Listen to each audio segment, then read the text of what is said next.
students, today we are going to discuss a new topic, that is phenol. Phenol, we will see the introduction and some of the phenolic compounds nomenclature here. अपन यहाँ phenol एक नया topic शुरू कर रहे हैं, उसमें अपन introduction और nomenclature of the some of the phenolic compounds we will study here. First of all, what are the phenols? Phenol क्या है?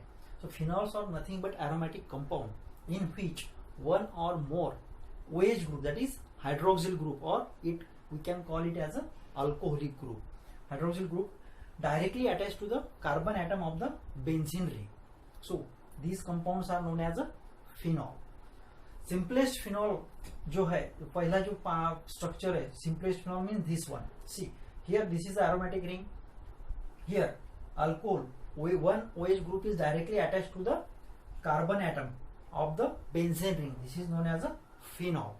And this is the simplest phenol, that is known as a carbolic acid also, C6H5 and OH. The name phenol is derived from the old name, that is phen. From phen it is known as a phenol because phen and OL for alcohol. C6H5, this group is itself is known as a phenyl group, C6H5. In nomenclature in IUPAC, the OH group, that is hydroxyl group, is always taken as a prefix, whereas a benzene as a suffix. See, इसमें कैसा है नाम, जब IUPAC का nomenclature करेंगे, see this is a benzene ring, here is a OH group, that is nothing but a hydroxyl group.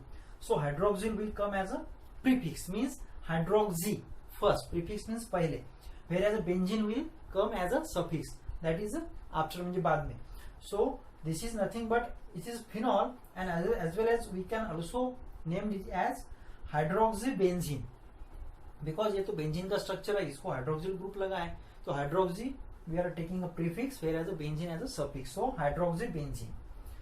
अब क्या होता है, इसके अंदर जो अल्कोहल ग्रुप ज्वाइन हुआ है means OH group. OH group में कैसा है, ये जो ऑक्सीजन एटम है ये डायरेक्टली बॉन्डेड है इस कार्बन एटम से बेंजीन रिंग के. तो ये कार्बन एटम कौन सा है, sp2 हाइब्रिडाइज्ड कार्बन एटम, बरोबर है, आप दो एरोमेटिक रिंग, एंड ये इसके साथ भी बॉन्डेड है हाइड्रोजन के साथ. तो ये बॉन्डिंग कैसे हुआ है, वाया सिग्मा बॉन्ड.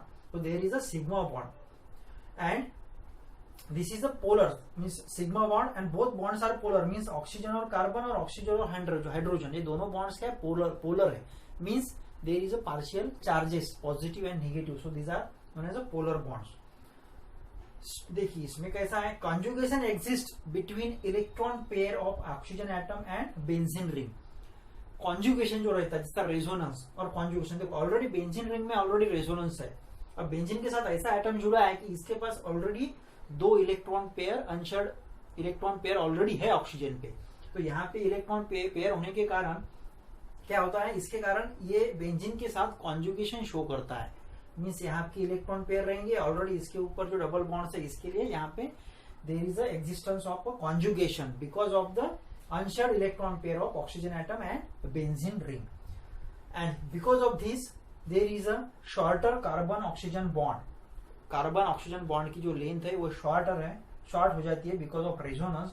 अपने देखा था कि बेंजीन के अंदर भी because of resonance there was a shorter carbon length as compare to the means as compare to the जो होना चाहिए उससे कम मिला था अपने को, like that here.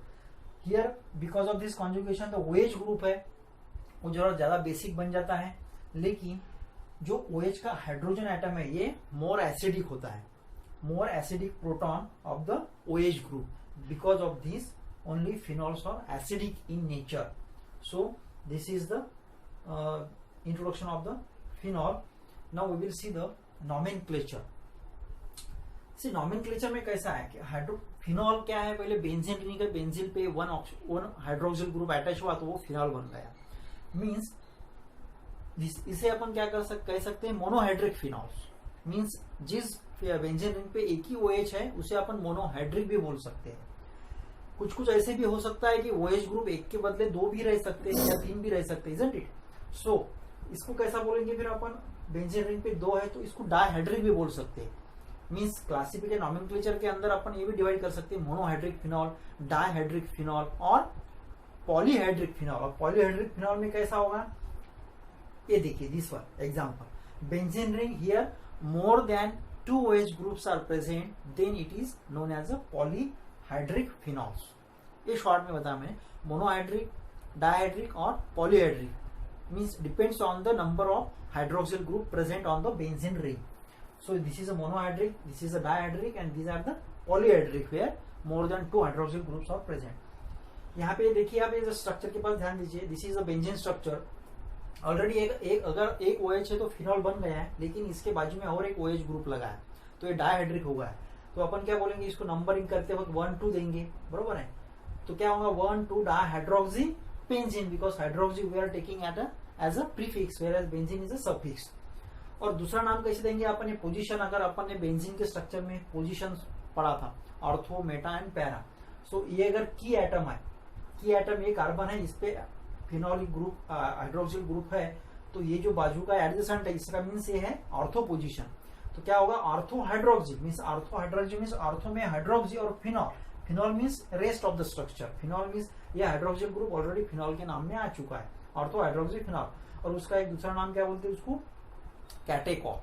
It is known as a catechol. ये ध्यान में रखिए आप, this structure if it is like structure is there, this is known as a catechol. Next one is, देखो यहाँ एक हाइड्रोक्सी ऑर्थो पोजीशन पे है, तो यहाँ only it is present on the Meta position. तो एज पर द नंबरिंग 1 2 3, तो 1 3 dihydroxy benzene भी कह सकते हैं अपन, या मेटा हाइड्रोक्सी फिनॉल. और इसका ही दूसरा नाम है resorcinol. Okay, next example will see. अभी क्या है, पैरा पोजीशन पे है direct hydroxy means these are the example of the dihydric phenols. 3 are the dihydric phenol. So यहाँ पे क्या लिख सकते हैं अपन, 1 4 डायहाइड्रोक्सी बेंजीन और पैरा हाइड्रोक्सी फिनॉल. और इसे और एक कॉमन नेम है hydroquinone. This is also known as hydroquinone. Another one is C. अब यहाँ पे क्या है, this is a monohydric because एक ही OH ग्रुप है, लेकिन इस पे NO2 ग्रुप लगा है, मीन्स नाइट्रो ग्रुप लगा है. तो नाइट्रो ग्रुप की पोजीशन क्या है, यहाँ से काउंट किया तो 2 नंबर पे आता है, और ऑर्थो के हिसाब से ऑर्थो मेटा पैरा के ऑर्थो आता है. तो यहाँ ऑर्थो नाइट्रोफिनॉल और 2 नाइट्रोफिनॉल, इजंट इट, ये ऐसा नाम इसका नॉमेनक्लेचर होगा. Again here another example is phenol and ortho meta para, means तीनों पोजीशन पे ऑर्थो और पैरा पोजीशन पे, नॉट मेटा, मीन्स 2 4 6 पे 3 नाइट्रो ग्रुप लगे हैं. तो ऐसे स्ट्रक्चर को क्या कहेंगे अपन, 2 4 6 ट्राई नाइट्रोफिनॉल. और इसका ही कॉमन नेम जो है पिक्रिक एसिड, जो अपन लैब में यूज करते हैं पिक्रिक एसिड को. आईपीसी नेम क्या है पिक्रिक एसिड का, 2 4 6 try nitrophenol. Again the next example, देखो यहाँ पे क्या है, these are the examples of the polyhydric alcohol, polyhydric phenols. So यहाँ पे देखो ये मोर देन 2 हाइड्रोक्सिल ग्रुप है, तो यहाँ पे ऑर्थो मेटा डायहाइड्रोक्सी फिनॉल. तो यहाँ पे क्या होगा अपन, ऑर्थो मेटा डायहाइड्रोक्सी फिनॉल, क्योंकि ऑर्थो पोजीशन पे एक है और पैरा ओके सॉरी, यहाँ पे क्या है ortho para dihydroxy phenol, ortho and para dihydroxy phenol, इसको ऐसा नामकरण दे सकते हैं अपन. नेक्स्ट इज देखो यहाँ पे हर जगह हाइड्रोक्सिल ग्रुप है, तो फिनॉल तो है, तो ये OH ग्रुप फिनॉल में जाएगा. बाकी बच्चे वाले ortho meta para penta hydroxy phenol means ortho meta para, penta means 5 hydroxy group है. अब ऑर्थो मेटा पैरा अगर चनों की पोजीशन भी काउंट किया तो 5 ही है, तो ortho meta para penta hydroxy phenol. So this is known as ortho meta para penta hydroxy phenol. In short what are the phenols, nomenclature, इसमें अपन मोनोहाइड्रिक, डायहाइड्रिक और polyhydric, some of the examples we have seen. So this is all about the phenol. अभी अपन phenol की physical properties and methods of preparation देखने वाले हैं. So in physical properties, what is the phenol? Phenol is nothing but a colourless crystalline and it is a poisonous solid. जब हम bottle में देखेंगे तो it will look as a crystal और colourless, glass के जैसा दिखता है थोड़ा. It is a poisonous solid, so we should be careful while using the phenol. It has a specific phenolic order with a melting point of 41 degrees Celsius and boiling point is a 182 degree Celsius. It is sparingly soluble in water, forming a pink solution at room temperature. Sparingly soluble है, but it will soluble completely if we increase the temperature, that is 68.5 degrees Celsius. So at this temperature it is a completely soluble. अपने को care लेना पड़ेगा because it causes a blisters on skin while using during the practical. We should be much more careful while handling the phenol because it causes a blisters on the skin, so we should be careful. Moreover, it is used as a disinfectants and in also washroom cleaners. जो acids use होता है generally अपन घर में use करते bottles में, तो maximum there is a phenol is one of the content. अभी अपन देखेंगे मेथड्स ऑफ प्रिपरेशंस. तो phenols how it is prepared. There are some methods. It is given. There may be question or may not be, but you should know the methods of preparation. So पहला methods है from reactions of sodium salt of benzene sulfonic acid with NaOH. जो sodium salt बनेगा, sodium salt रहेगा benzene sulphonic acid का, उसकी NaOH के साथ reaction होने के बाद अपने को फिनॉल मिलता है. तो इसमें क्या है, सोडियम बेंजीन सल्फोनिक, ये क्या है, it is a sodium salt of benzene sulphonic acid. इसका जो फ्यूजन रिएक्शन होता है in presence of strong alkali like NaOH at a high temperature 300 degree Celsius, तो ये क्या देता है अपने को, सोडियम फिनॉक्साइड बनता है. देखो this is a phenol structure, here is a sodium attached here. Okay, तो this is a sodium phenoxide ion, the intermediate it is produced from the reaction of sodium salt of benzene sulphonic acid with NaOH. Or this sodium phenoxide, after treating with hydrochloric acid, it gives us a phenol and NaCl.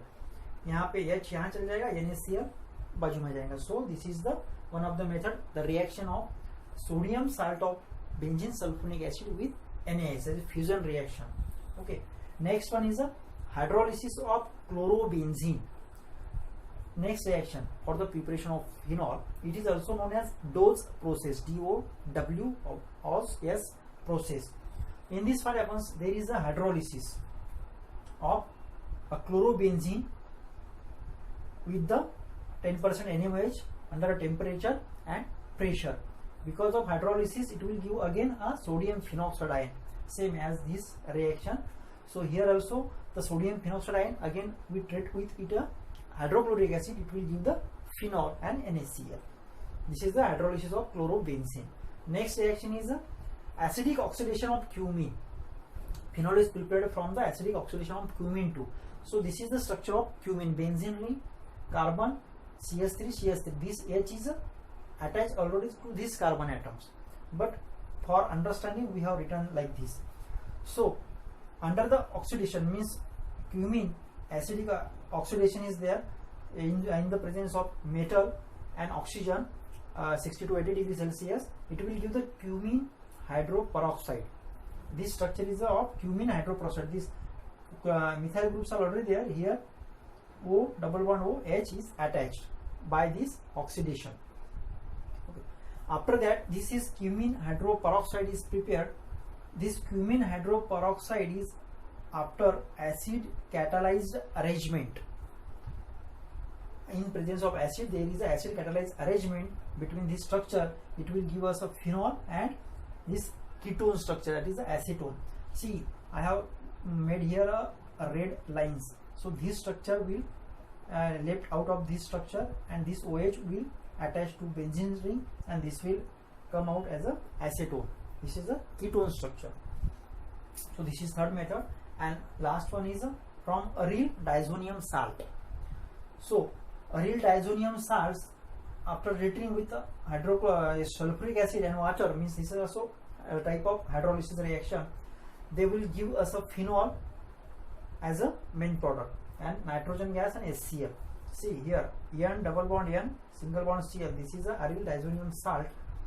Here H2O means H and OH. OH will join to the phenol benzene ring, and H will go to the Cl, so HCl, and these two nitrogen will be as a N2 nitrogen gas. So this is also a method of preparation of the phenol. So this is all about the physical properties and method of preparation of the phenols. There are 4 methods. Okay, thank you.